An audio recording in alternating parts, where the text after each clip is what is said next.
welcome to March's wrap up. This is the most amount of books I've ever read in a month. I have 13 books I'm going to talk about. I've been trying to read as much as I possibly can these first few months of the year just because I know as soon as the weather gets warmer I'm going to want to go outside and do outside activities. I'm not going to read as much, so that's why I have quite a bit of books. Since I feel like I have a lot of talking to do, we're just going to get right into it. The first book I read was The Dragon Republic by R.F. Kuang. I have a series video on this one. It'll be somewhere. But these first 3 books I'm going to talk about, I do have more explanations on those in that video. This one not so much because I kind of forgot to talk about it. We're going to talk about it now. This is the second book in the Poppy War trilogy. Basically, the concept of this trilogy is we have Rin, our main character. She comes from this pretty much poor family. They are not her actual blood parents, and she has a brother who isn't her actual brother. Her parents are very mean to her. They don't treat her well. They want to marry her off to some dude, and of course she doesn't want to do that. She starts to study really hard to pass this test in order to get into this academy called Cinegard, where basically Cinegard is a combat school. You learn battle, combat strategies, a lot of stuff to get you prepared for a war. So essentially they're just training kids to become soldiers. Then the rest of this trilogy just follows the war that happens. This one we are in kind of like the peak of the war. Rin is trying to figure out who is an ally, who's an enemy. There's a lot going on. There's a lot of back and forth with trust issues and everything. It's very, very good. I love this series and I rated this a 4.5 stars. Didn't like it as much as the Poppy War, but honestly, like, these books I can't say anything bad about them because they're just incredible and I really love them. You can't get attached to anybody. You never know what's gonna happen. This is a very dark trilogy. There's a lot of bad things happening. It's not lighthearted in any way, shape, or form. If you do want to pick this up, just keep that in mind. You're not gonna get any fluffy, lighthearted feelings about this, but it's such a great trilogy and I highly recommend this to anybody. Next, I read Good Girl, Bad Blood by Holly Jackson. This is the second book in a Good Girl's Guide to Murder trilogy. This one follows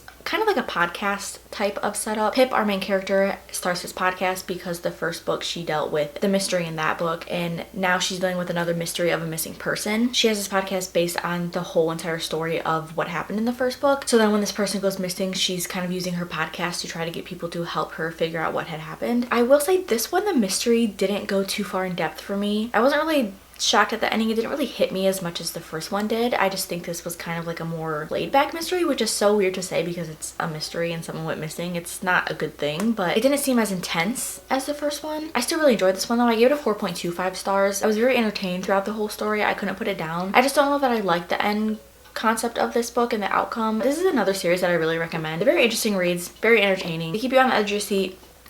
Highly recommend. Next, this is the last book that I read for that series video. This is The Heart of Betrayal by Mayor E. Pearson. This is book 2 in the Remnant Chronicles trilogy. This trilogy follows our main character Leah. She's a princess in this kingdom called Morgan. She's getting married off to this prince in a different kingdom. She doesn't feel comfortable with that, so she actually runs away with her best friend. And there's an assassin that is trying to kill her, and then there is the prince that she was supposed to marry that is actually looking for her. So you get 3 different point of views throughout this series. Book 2 and book 3 you get 4 different point of views. The 4th point of view is her best friend, which I feel like it was kind of pointless. We literally only got, I want to say maybe 3, maybe a little more chapters of her best friend's point of view in this one, and I just didn't feel like it added to the story. Things were happening in her point of view because she was away from our main group of people, but I feel like it could have been just brought up in a conversation with our characters later on. I don't think it should have been a point of view. That kind of threw me off a little bit, not too much, but I just didn't really see the point of it. I will say this one, I was incredibly bored during it. I just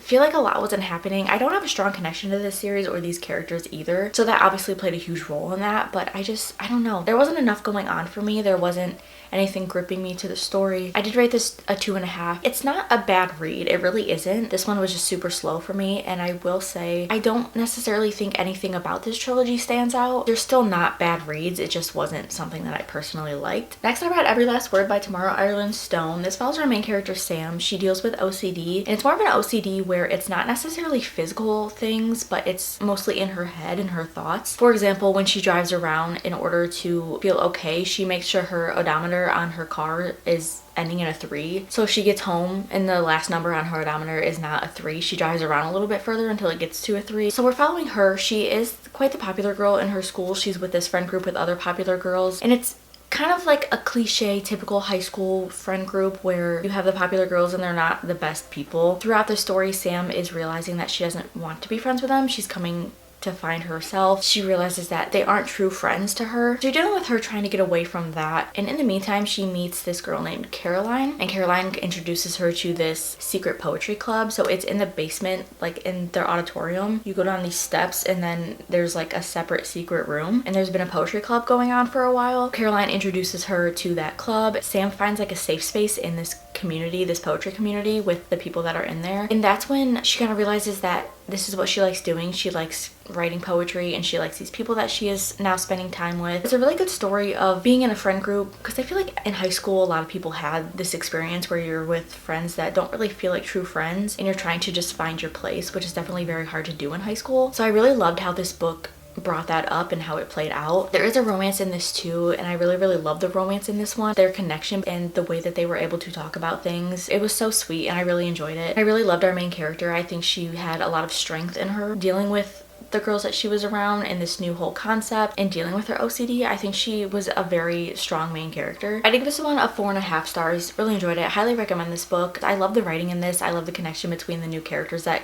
we were introduced to, and I really loved how our main character grew throughout the story. Next up, I finished the Good Girls Guide to Murder trilogy with As Good as Dead. This one went so much deeper, I feel like, into a mystery. This one was a lot more intense, and I really enjoyed this. This was my favorite out of the series. I didn't really know what the last book was going to be about, but I had my expectation, and my expectation was correct, and I was really glad that the mystery revolved around the person I wanted it to revolve around, because I think it just wrapped it up in such a nice way. And speaking of wrapping things up, this did come pretty full circle, and I really enjoyed that. It was pretty much exactly what I could have wanted in the final book in a trilogy. I think it was really well done. I love the intensity of this one. I did give this one a 4.5 stars. Definitely my favorite. If you've not read this series yet, highly recommend this one. I think I already said that with the second book. I have such bad memories, actually ridiculous.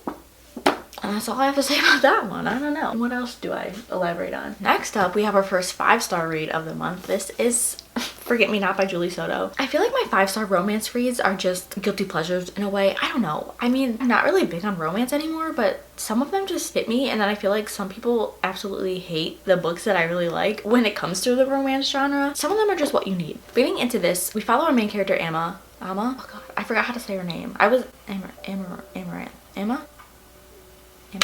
Is it Emma or Amma? I think it's Emma. We follow Emma and Elliot. Emma is a wedding planner, and then Elliot is a florist. He has this, what is it called? What do you call a flower shop? A flower shop.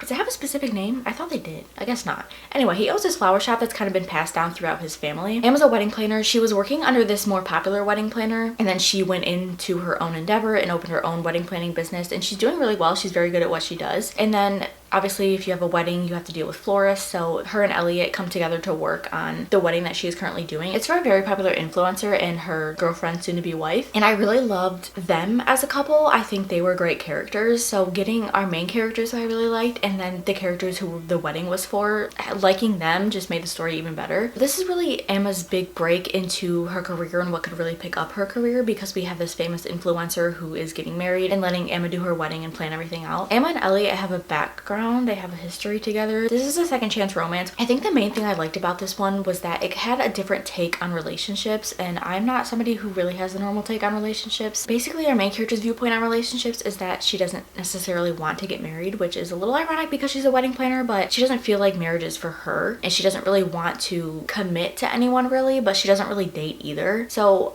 I just have a strong connection with her and her viewpoint. So I think that really brought up my opinion on this book, and that's what made me really love it too. But other than that, I mean, the story, I just had a really fun time reading it. I really enjoyed Elliot too. He was a little bit of a jerk, kind of like the standoffish type, which normally bothers me, but it wasn't as bad as it may seem. I just really liked them too. I liked their connection. Plotline was good, romance was good.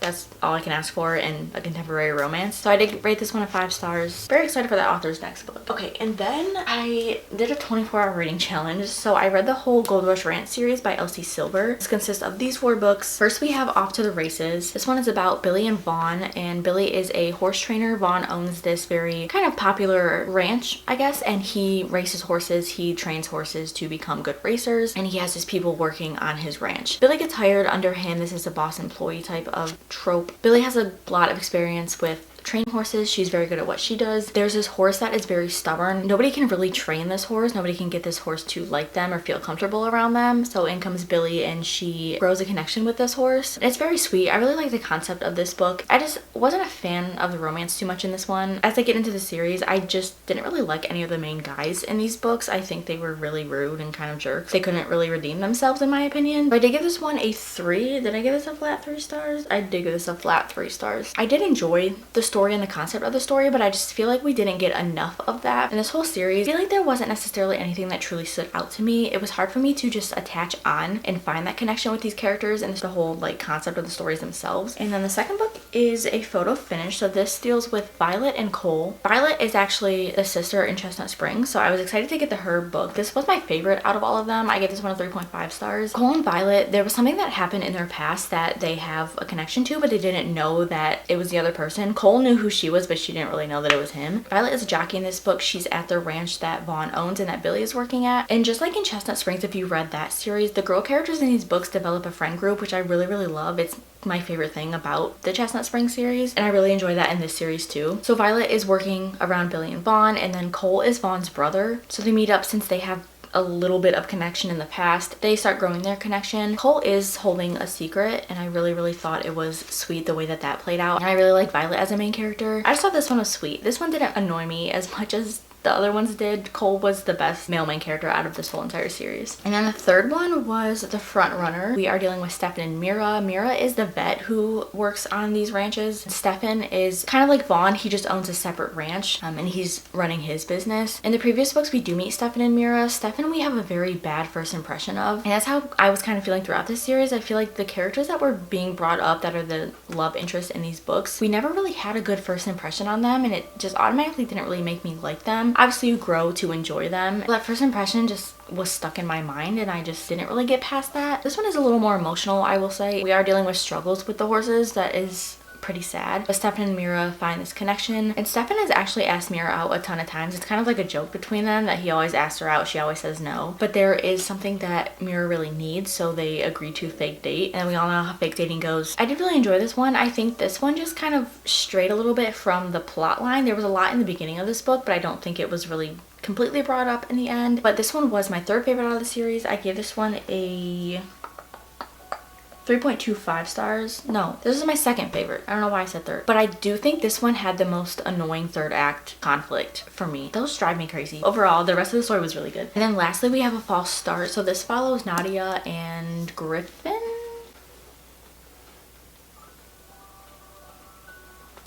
Nadia and Griffin. Nadia is Stefan's sister, and then Griffin is Stefan's friend. This one is a huge age gap. There's a 14-year age gap. Not a fan of age gaps, so this one did kind of just throw me off a little bit. This was my least favorite. I just think this one mainly focused on the romance, and we just got a lot of repetitiveness with the romance itself. And this one was the longest too, so having that repetitiveness and not really getting more depth to the story just didn't keep me captured in what was happening. Nadia and Griffin, we have brother's best friend. Nadia is dealing with this other dude in here too, and he's really like gross and weird. There's that aspect, and then Griffin comes in and he wants to take care of Nadia in a way. But honestly, I don't even remember really like what the plot of this one or what this one was based around. I did give this one a 2 stars. Just wasn't a fan.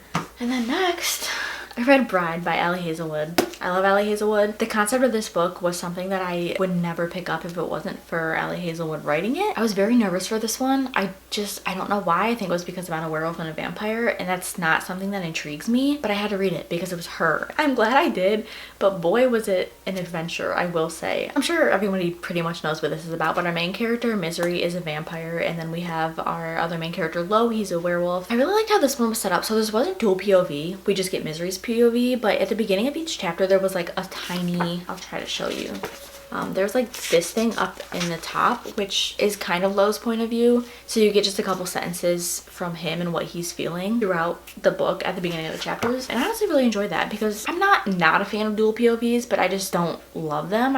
It's not something that I look for when I read a romance. I don't mind when it's a single point of view. Bride deals with a bit of a mystery, which I really enjoyed. There's this whole collateral thing. So the vampires send a vampire to the human world, or the human area in their world, and they keep them to try, because the humans, the vampires, and the werewolves all don't like each other, so they do this collateral thing to be like, hey, we're not gonna hurt you, like you have someone from our people. So it's kind of just keeping the tension loose, I guess, if you will. Growing up, Misery was the collateral in the human world, and she met this human friend. They did live together for a while, and then all of a sudden her friend is gone. So she spends the book trying to figure out where her friend ended up going, and it has a connection to Lo. So when her father is like, hey, you have to marry this werewolf so we can get this connection between our kinds, get us to like each other a little bit, Misery was like, yeah, I'm not gonna do it. But then when she hears Lo's name, she's like, I'm marrying him, I'll do it. So then you're kind of wondering why she wants to marry him so bad after hearing his name. She doesn't end up marrying him. She has to spend a year in the Were territory. I just really liked a lot of the characters in this book. I liked the people that she met. I ended up liking the werewolves quite a bit, and I really liked the whole underlying mystery portion of this book. I really liked the plot. I think it was very interesting. I did really enjoy this book. Just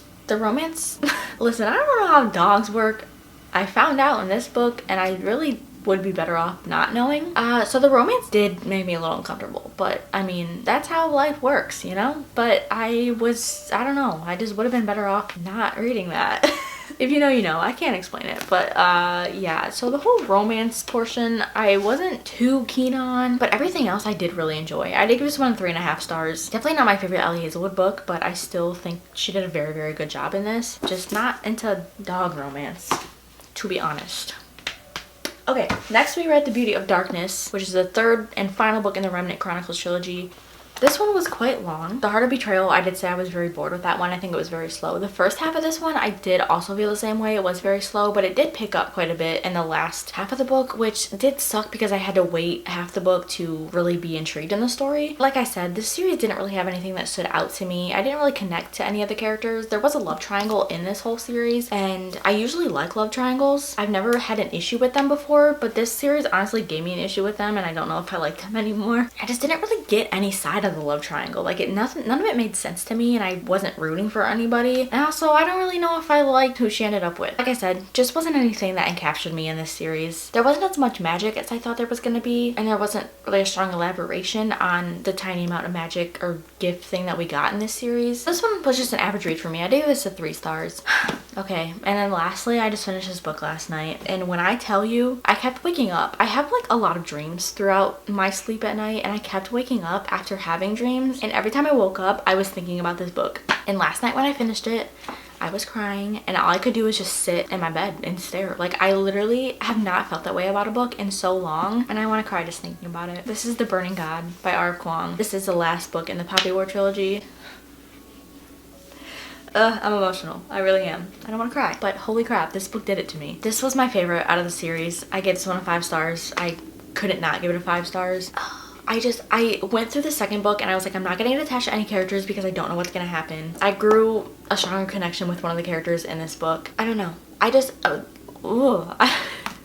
don't even have words. Just the way that this is written, the whole series is written, I don't think I would have ever pictured myself reading a high fantasy because it's just battle scenes and war the whole entire time. And I was like, how can I read an over 600-page book and be so encaptured in a story that is just bad things happening? But this one, I couldn't put it down.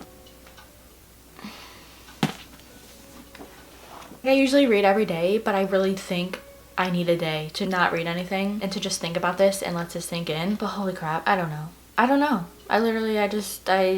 know, you have to read it. I can't explain anything else. The end of this book was so good. I'm so picky with my endings of books, and I get to the end of books usually and I'm like, whatever, it's the end of the book. This one, it was that moment where it's the end of the book, you close it, and you're like, what the heck do I do now? And I still feel that way. And I don't know how long I'm gonna feel that way. If you're willing to spend time with this world and these characters, please do. I think it's amazing, and I really, really love this trilogy. Alright guys, that is it for my March wrap up. So what, I had 2 5-star reads this month, The Burning God and Forget Me Not. I've been picking my favorite books throughout the month at the end of these videos, and I feel like I have to go with The Burning God. That is it. Let me know what your favorite read of March was, and I will see you in my next video, whatever that may be. Thanks for watching. Thanks for listening to me talk about the books that I read this month, and I will see you later. Bye.